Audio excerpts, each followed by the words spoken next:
Hello friends, welcome back to another video. आज का ये वीडियो राजस्थान की एक नई भर्ती सफाई कर्मचारी की भर्ती को लेकर है। ये भर्ती का फॉर्म यहाँ पर पहले भी निकला था लेकिन उसे रद्द कर दिया गया था।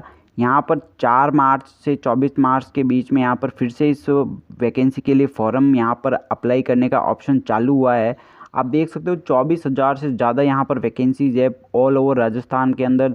सबसे ज़्यादा पद यहाँ पर जयपुर ग्रेटर के अंदर है, 3,000 से ज़्यादा यहाँ पर उसके पद है। अब देखो, इस फॉर्म से रिलेटेड एक नई अपडेट है कि अगर आपने इस फॉर्म को पहले भर रखा था, जो पहले यहाँ पर 9 जून को जारी किया गया था विज्ञप्ति, उसमें अगर आपने फॉर्म भर रखा है तो आपको वापस आवेदन करने की कोई ज़रूरत नहीं है, ठीक है। लेकिन अब आप अगर उस आवेदन में कोई चेंजेस करना चाहते हो, यानी ऑनलाइन आवेदन में संशोधन करना चाहते हो, तो वो इस समय आप कर सकते हो। अब बात की जाए तो यहाँ पर आपको क्या एजुकेशन क्वालिफिकेशन चाहिए, तो कोई एजुकेशन क्वालिफिकेशन नहीं है। आपको बस राजस्थान का मूल निवासी होना है और आपके पास 1 साल का कहीं का भी सफाई करने का अनुभव का प्रमाण पत्र होना चाहिए। आप यहाँ पर सारी संस्थाएं देख सकते हो, घर, दुकान, mall, school, college, private school, सारी जगह में आप कहीं पर भी सफाई का अनुभव होना चाहिए। चयन प्रक्रिया की बात की जाए तो आप देख सकते हो कि यहाँ पर 3 गुना अभ्यर्थियों का लॉटरी द्वारा यहाँ पर चयन किया जाएगा। फिर उनका 3 माह का प्रायोगिक टेस्ट होगा। प्रायोगिक टेस्ट होगा मतलब उनको 3 माह के लिए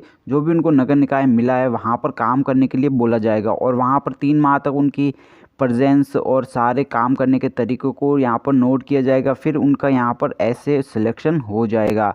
तो अब इसका फॉर्म आपको कैसे फिल करना है, चलिए इसका पूरा प्रोसेस शुरू करते हैं। रिक्रूटमेंट पोर्टल पर क्लिक करते ही आप यहाँ पर रीडायरेक्ट हो जाओगे। यहाँ पर सबसे पहला ऑप्शन आपको नज़र आएगा वो है वन टाइम रजिस्ट्रेशन का। अब वन टाइम रजिस्ट्रेशन अगर आपने पहले कर रखा है अपनी एसएसओ आईडी में तो आपको वापस करने की ज़रूरत नहीं है। सारे वन टाइम रजिस्ट्रेशन के वीडियो हमारे डिस्क्रिप्शन में आपको मिल जाएंगे। यहाँ पर एक नई चीज़ है कि अगर आपने एसएसओ प्रोफाइल से वन टाइम रजिस्ट्रेशन कर रखा है तो उसे आप अपनी लाइफ में सिर्फ एक बार अपडेट कर सकते हो। आपको अपडेट ओटीआर का बटन वहाँ पर नज़र आ जाएगा। अब यहाँ पर ये सारा प्रोसेस करने के बाद आपको वन टाइम रजिस्ट्रेशन पर क्लिक कर देना है। उसके बाद यहाँ पर आप देख सकते हैं कि वन टाइम रजिस्ट्रेशन कैसे करना है। एक नया अपडेट मैं आपको बताता हूँ। अगर मान लीजिए आपने एसएसओ प्रोफाइल से वन टाइम रजिस्ट्रेशन किया है और उसके बाद मान लीजिए आप कोई भी फॉर्म में आधार को वेरीफाई करते हो तो यहाँ पर आपको ओटीआर ऑटोमेटिक चेंज हो जाएगा आधार के अंदर। जैसे आप यहाँ पर ये देख रहे हैं ना, ये पहले एसएसओ प्रोफाइल से वन टाइम रजिस्ट्रेशन किया हुआ था लेकिन पशु परिचर के फॉर्म को भरते समय जैसे ही उस फॉर्म के अंदर आधार को वेरीफाई किया तो ये वाला ओटीआर ऑटोमेटिक चेंज हो गया। एसएसओ प्रोफाइल वाला ओटीआर गायब हो गया और उसकी जगह पर आधार की डिटेल यहाँ पर ऑटोमेटिक आ गई। तो ये बहुत बड़ी अपडेट है। होम स्क्रीन पर आओगे तो यहाँ पर आपको माई रिक्रूटमेंट के अंदर कुछ इस तरह का सफाई कर्मचारी का फॉर्म शो हो जाएगा। यहाँ पर आपको अप्लाई नाउ पर क्लिक करना है। अब जैसे ही आप अप्लाई नाउ पर यहाँ पर क्लिक करोगे तो आपके पास इस तरह से ओटीआर डेटा रिव्यू का ऑप्शन आ जाएगा। आपको अपना सारा डेटा चेक कर देना है, फिर प्रोसीड पर क्लिक करना है। यहाँ पर आपको सबसे पहले तो आपकी सारी जो डिटेल है वो ओटीआर से उठा लेगा।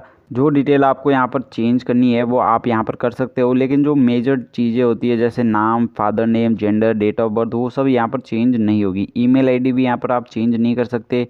तो इस तरह से आपको ओटीआर में सारी सावधानी पहले ही रखनी पड़ती है।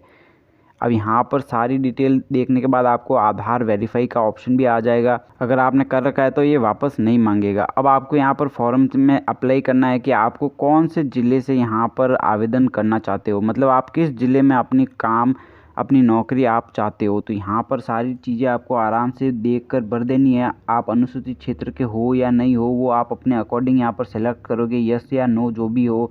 फिर आपको आवेदन कौन से ज़िले में करना है तो वो आप सेलेक्ट करोगे। फिर आवेदन कौन से नगर निकाय में करना है तो वो भी आप सेलेक्ट करोगे। उसके बाद आपको यहाँ पर सिंपली अपना एड्रेस फिल कर देना है। अपना करंट एड्रेस आप यहाँ पर डाल सकते हो और परमानेंट एड्रेस, अगर दोनों सेम है तो आप सेम एज अबाउ पर क्लिक करोगे। आप यहाँ पर नीचे देख सकते हो कि आपका आधार कार्ड वेरीफाइड का ऑप्शन आपको नज़र आ जाएगा। सारी चीज़ें फिल करने के बाद आपको सिंपली नेक्स्ट पर क्लिक करना है। कि आपका फ़ोन नंबर सही है तो आपको यस पर क्लिक कर देना है। इसके बाद यहाँ पर आपके ज़िला, आपका जो होम स्टेट है वो सारी डिटेल आ जाएगी। अगर आपने राजस्थान में यस नो कर रखा है तो उसे आप चेंज कर सकते हो।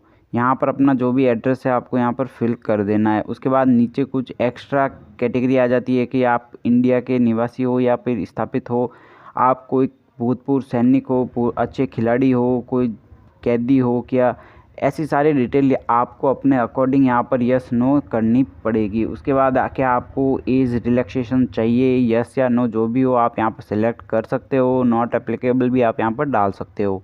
सारी चीज़ें डालने के बाद आपको नेक्स्ट पर क्लिक करना है। यहाँ पर जैसे ही यहाँ पर अगला पेज आएगा, यहाँ पर आप देख सकते हो आपको क्वालिफ़िकेशन एजुकेशन चाहिए, तो यहाँ पर कुछ भी नहीं है, बस एक ऑप्शन आपको नज़र आएगा, वो है वर्क एक्सपीरियंस। यहाँ पर आपको लिखना पड़ेगा।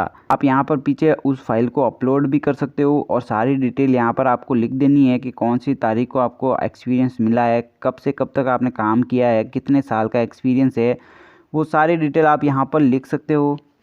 और फिर आपको देखो 500 KB के अंदर आपको जो भी आपका सर्टिफिकेट है उसकी PDF यहाँ पर अपलोड करनी पड़ेगी। इस तरह से आप यहाँ पर अपनी PDF को अपलोड करोगे, मतलब यहाँ पर PDF अपलोड करना ज़रूरी है, कंपलसरी है, ठीक है। तो उसके बाद सारी डिटेल फिल करने के बाद आपको सिंपली यहाँ पर नेक्स्ट पर क्लिक करना है। फ़ोटो सिग्नेचर का ऑप्शन आ जाएगा आपको यहाँ पर फ़ोटो सिग्नेचर या तो दिखेगा या फिर नया अपलोड करने को बोलेगा। आपको अगर अपलोड करना है तो यहाँ पर क्रॉस पर क्लिक करोगे और नया फ़ोटो यहाँ पर आप डाल दोगे। फ़ोटो के साइज़ जो है वो 50 से 100 KB के बीच का होना चाहिए और जो सिग्नेचर है वो 20 से 50 KB के बीच का होना चाहिए। तो सारी चीज़ें अपलोड करोगे। उसके बाद बॉडी पर कोई मार्क है तो वो यहाँ पर आप लिख दोगे। अगर बॉडी पर आपके कोई मार्क नहीं है तो आप नो मार्क यहाँ पर लिख सकते हो। उसके बाद आपको सिंपली यहाँ पर नेक्स्ट पर क्लिक करना है। तो आपको इस तरह से आपका फॉर्म का प्रीव्यू शो हो जाएगा। आप अपने फॉर्म की सारी डिटेल को चेक कर लीजिए। ये सिर्फ एक प्रीव्यू है। यहाँ पर जब आप घोषणा पर क्लिक करोगे और फाइनल सबमिट पर क्लिक करोगे तो आपका फॉर्म यहाँ पर इस तरह से एक मतलब मैसेज आ जाएगा कि क्या आप सच में आपको सारी योग्यता आपके पास है या नहीं। फिर आप यस पर क्लिक करोगे तो अब आपका फॉर्म यहाँ पर सबमिट हो चुका है। आप यहाँ पर सारी डिटेल अपनी चेक कर सकते हो। फॉर्म का प्रिंट आउट आपको अगर लेना है तो वो भी आप ले सकते हो। फ़ीस यहाँ पर नहीं लगेगी क्योंकि फ़ीस OTR में भरी जा चुकी है। मतलब अगर आपने OTR में एक बार फ़ीस भर दी है तो अब आपको कोई भी फॉर्म के लिए फ़ीस भरने की ज़रूरत नहीं है। आई होप आज का ये वीडियो आपके लिए काफ़ी हेल्पफुल यहाँ पर रहा होगा। आपको फॉर्म कैसे भरना है, क्या इसका प्रोसेस रहता है, अच्छे से समझ में आया होगा। इसी तरह के वीडियो अगर आप देखना चाहते हो तो आप हमारे चैनल को सब्सक्राइब कर सकते हैं। मिलते हैं नए वीडियो के साथ। Stay tuned.